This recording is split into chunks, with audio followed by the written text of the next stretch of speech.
오늘 살펴보실 하나님 말씀은 히브리서 말씀입니다. 저희가 이번 달부터 히브리서 말씀을 보고 있는데요. 히브리서 오늘 본문 말씀은 3장 12절부터 14절까지 세 구절 보도록 하겠습니다. 히브리서 3장 12절부터 14절까지 말씀입니다. 히브리서 3장 12절부터 14절까지 말씀을 제가 받들어 읽겠습니다. 형제들아, 너희는 삼가 혹 너희 중에 누가 믿지 아니하는 악한 마음을 품고 살아계신 하나님에게서 떨어질까 조심할 것이요, 오직 오늘이라 일컫는 동안에 매일 피차 권면하여 너희 중에 누구든지 죄의 유혹으로 완고하게 되지 않도록 하라. 우리가 시작할 때 확신한 것을 끝까지 견고히 잡고 있으면 그리스도와 함께 참여한 자가 되리라. 아멘. 오늘은 교회는 필수다라는 제목으로 말씀을 전하고자 합니다. 여러분은 교회가 필수라고 생각하십니까? 제가 말씀드리는 교회는 우리가 대면으로 모이는 교회를 말씀드리는 겁니다. 우리가 코로나 시대를 지나면서 대면, 비대면 이런 말들이 좀 많이 익숙해졌습니다.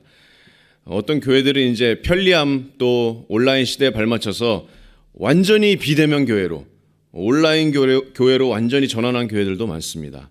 심지어는 이제 대면 예배는 없애고 가상 공간, 이런 메타버스라는 사이버 공간에서 각자 이렇게 캐릭터로 교회 예배에 접속하는 그런 일들도 있습니다. 여러분 어떻게 생각하십니까? 대면으로 모이는 교회가 필수라고 생각하십니까?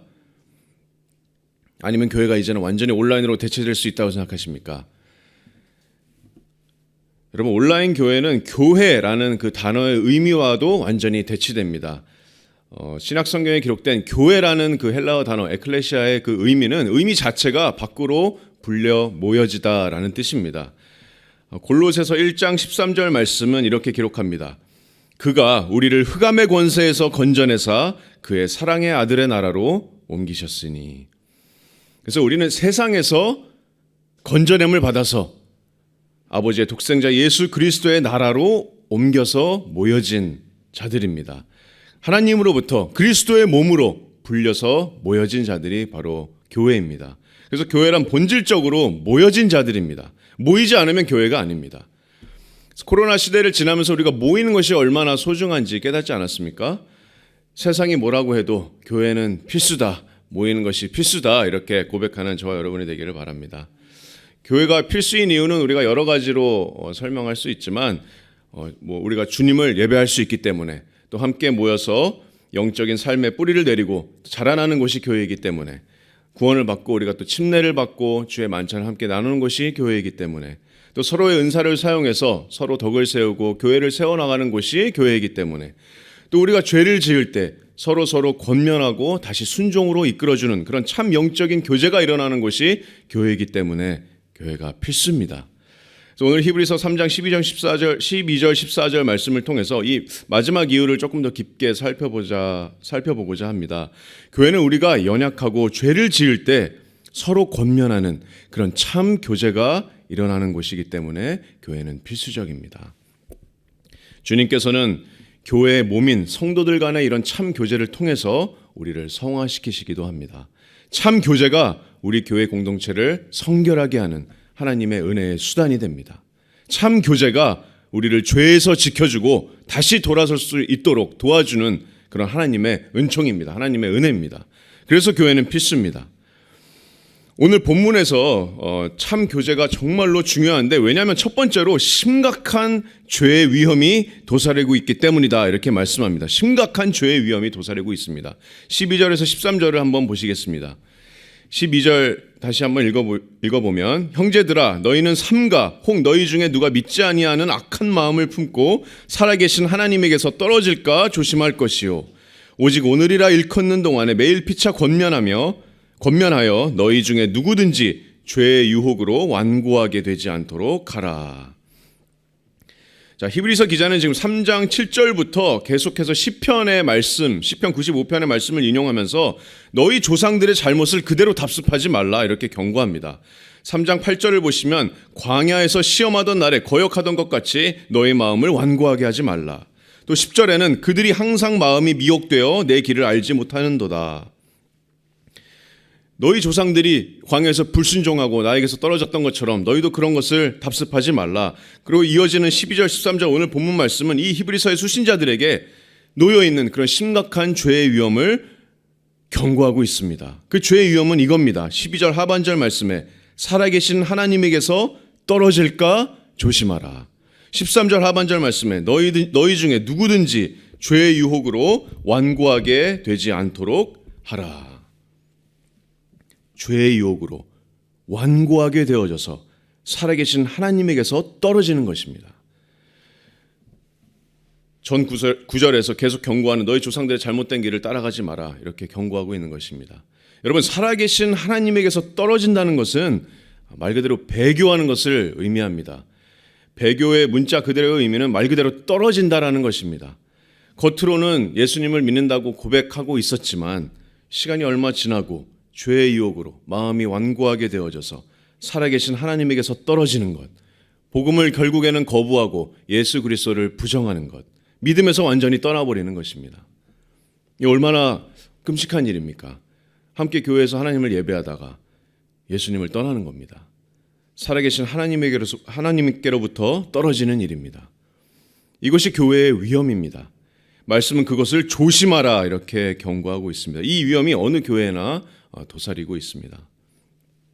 근데 그러면 이 말은 우리가 구원을 잃어버릴 수도 있다는 그런 말인가요? 그런 말은 아닙니다. 성경은 분명하게 그것이 아니라고 분명하게 증거하고 있습니다. 요한복음 6장 39절 말씀, 예수님께서 나를 보내신 이의 뜻은 내게 주신 자 중에 내가 하나도 잃어버리지 아니하고 마지막 날에 다시 살리는 이것이니라. 또 로마서 8장 39절 여러분이 잘 아시는 말씀, 높음이나 깊음이나 다른 어떤 피조물이라도 우리를 우리 주 그리스도 예수 안에 있는 하나님의 사랑에서 끊을 수 없느니라. 또 한 구절 더 보면 요한복음 10장 27절 28절 말씀에 내 양은 내 음성을 들으며 나는 그들을 알며 그들은 나를 따르느니라. 내가 그들에게 영생을 주노니 영원히 멸망하지 아니할 것이요 또 그들을 내 손에서 빼앗을 자가 없느니라. 자, 그래서 만약 누군가가 믿는 자가 구원을 잃어버릴 수 있다라고 이렇게 주장한다면 그것은 자신이 하나님보다 더 큰 능력을 가지고 있다라고 주장하는 것과 같은 어리석은 주장입니다. 그 어떤 것도 우리를 예수 그리스도 안에 있는 하나님의 사랑에서 끊을 수가 없습니다.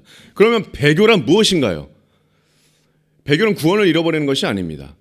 배교는 그 사람이 한 번도 구원받은 적이 없던 사람이다라는 것을 밝히 드러내는 것입니다.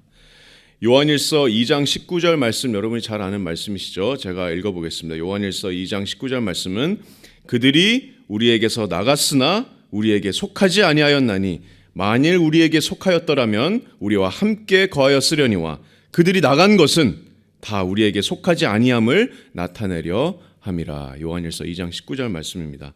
그래서 말씀처럼 우리에게서 나간 자들, 배교한 자들, 믿음에서 떠난 자들은 애초부터 우리에게 속하지 아니하였던 것을 결국에는 드러내는 자들이다. 이렇게 말씀하고 있습니다. 속하지 않았다. 우리한테 속하지 않았다. 나는 침례도 받고 새가족 공부도 했고 같이 교회 예배도 참여했고 전도도 했고 하지만 내가 진짜 그리스도인이라는 것은 어떤 교회 프로그램에 참여하거나 교회 예배에 참여하는 것만으로는 전부가 아닙니다. 교회 출석하는 것 자체가 내가 하나님의 자녀라는 그런 표시는 아닙니다. 정말 중요한 것은 내가 진정으로 예수 그리스도를 알고 또 믿고 나의 구세주로 영접하였는가입니다. 에베소서 3장 17절 말씀처럼 믿음으로 말미암아 그리스도께서 너희 마음에 계시게 하시옵고라는 말씀처럼 내 마음에 그리스도께서 계시는가, 그것이 내가 정말 참 그리스도인이라는 표시입니다.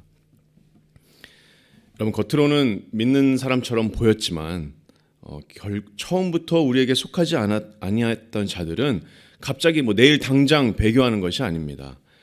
말씀처럼 죄의 유혹으로 점차 이렇게 완고하게 되어질 것입니다. 아무도 없는데 이런 죄는 괜찮지 않나? 내가 꼭 교회 가야 되나?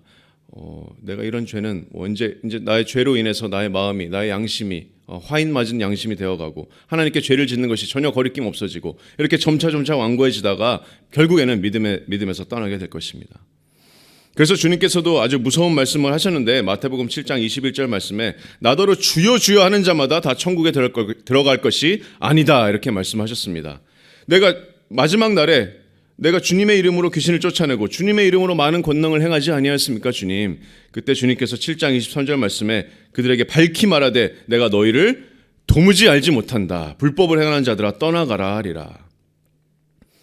이것이 오늘 히브리서 본문 말씀 우리에게 경고하는 심각한 죄의 위험입니다.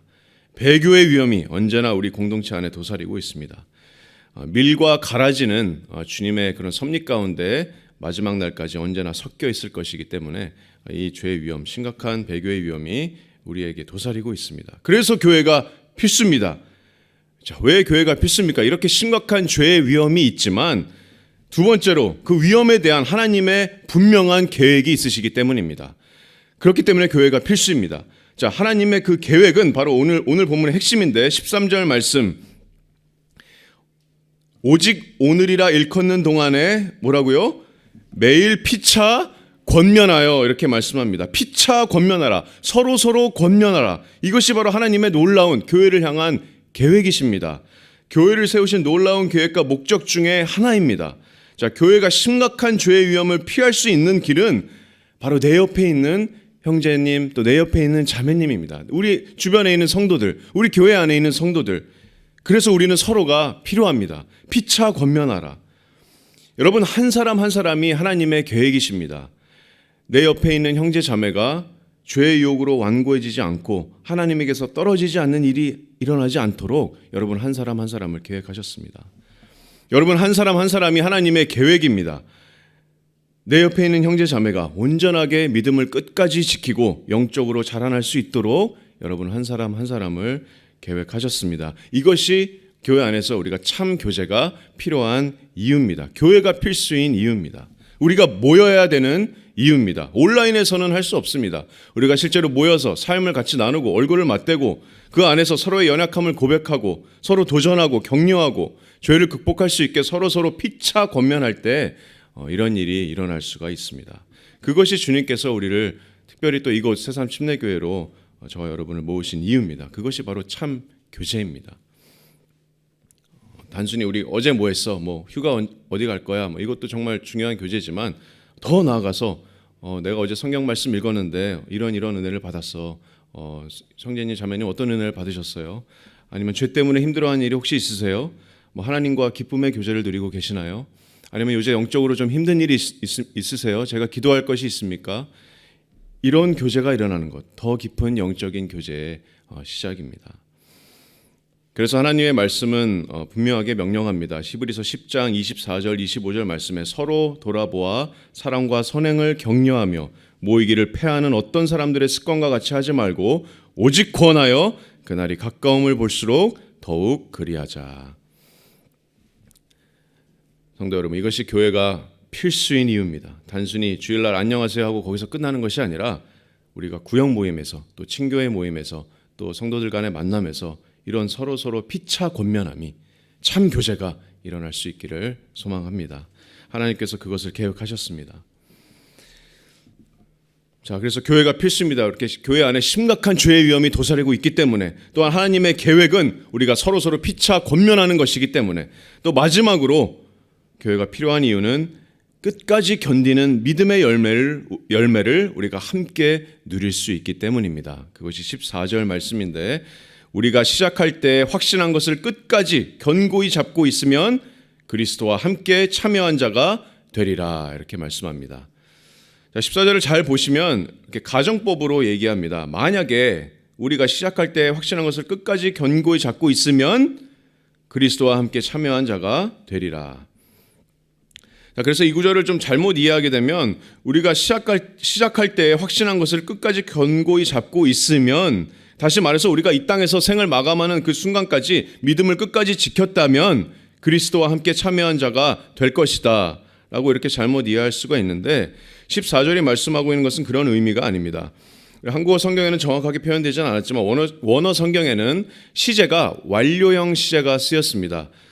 영어 성경에도 그 원어의 시제를 그대로 번역하고 있는데 14절 말씀을 그래서 다시 보면 우리가 시작할 때 확신한 것을 끝까지 견고히 잡고 있으면 그리스도와 함께 참여한 자가 될 것이다 라고 이렇게 미래형 시제가 쓰여진 것이 아니라 잡고 있으면 그리스도와 함께 이미 참여한 자가 된 것이다. 이렇게 완료형 시제를 써서 말씀하고 있습니다. 자, 다시 말해서 이 땅에서 마지막 날까지 내가 믿음을 지킨 것이 내가 그리스도와 이미 처음부터 함께한 자였다는 것을 증거한다는 말씀입니다. 내가 믿음을 끝까지 지키지 않고 중간에서 믿음을 떠난 자가 있다면 그것은 내가 처음부터 그리스도와 함께 참여한 자가 아니라는 그런 말씀입니다. 그래서 우리가 끝까지 믿음을 지키는 것이 구원을 가져다 주는 그런 조건은 아니지만 우리가 끝까지 견디는 것이 우리의 참 믿음을 증거하는 것입니다. 이미 애초부터 우리가 그리스도와 함께 참여한 자였다는 것을 우리가 끝까지 견디는 것이 증거해 줍니다. 그것이 14절 말씀의 의미입니다. 여러분, 구원의 확신이 있으십니까? 로마서 말씀처럼 우리 안에 내주하시는 성령께서 친히 우리를 우리와 더불어서 친히 우리가 하나님의 자녀인 것을 증언하시는데, 그래서 우리가 성도들과 함께 모여서 그 구원의 확신을 나누고 서로 믿음의 경주를 피차 권면하며 끝까지 할 수 있는, 또 그 믿음의 열매를, 또 그 견인의 열매를 우리가 함께 누릴 수 있는 것이 우리가 교회가 필요한 이유입니다. 교회가 필수인 이유입니다. 그래서 오늘 이 본문 말씀을 통해서, 세 구절 말씀을 통해서 우리가 교회가 정말 필수다, 그런 이유를 살펴봤습니다. 첫 번째로는 심각한 죄의 위험이 우리 안에 있기 때문입니다. 믿음을 떠날 수 있는 그런 배교의 위험이 있습니다. 그리고 그 위험을 향한 하나님의 계획은 뭐였죠? 바로 성도들이 피차 권면하는 것, 참 영적인 교제를 통하여서 죄의 유혹으로 완고해지지 않도록 우리가 서로 붙들어주는 것, 그래서 교회가 필요합니다. 그리고 마지막으로 우리가 함께 믿음으로 끝까지 인내하면서 정말 그리스도와 함께 참여한 그 열매를 끝까지 함께 누릴 수 있는 것, 믿음의 경주를 서로 붙들어가면서 함께 나갈 수 있는 것, 그런 이유 때문에 교회가 필요합니다. 사랑하는 성도 여러분, 그래서 교회가 필수입니다. 우리가 모이는 것은 필수입니다. 예배가 필수이고 우리가 교제가 필수입니다. 그래서 할 수만 있다면 우리가 더욱더 모이기를 힘써야 할 줄로 믿습니다. 그래서 오늘 말씀처럼 이 심각한 죄의 위험에서 서로를 지키고 또 보호하고 피차 권면해서 우리가 끝날 때까지, 우리가 처음부터 시작할 때 확신한 것을 끝까지 견고히 잡기를 원합니다. 그래서 우리가 정말 그리스도와 함께 참여한 자였구나, 우리의 믿음으로 하나님께 영광 돌리는 삶이 되기를 원합니다. 그래서 우리가 서로가 필요합니다. 교회는 필수입니다.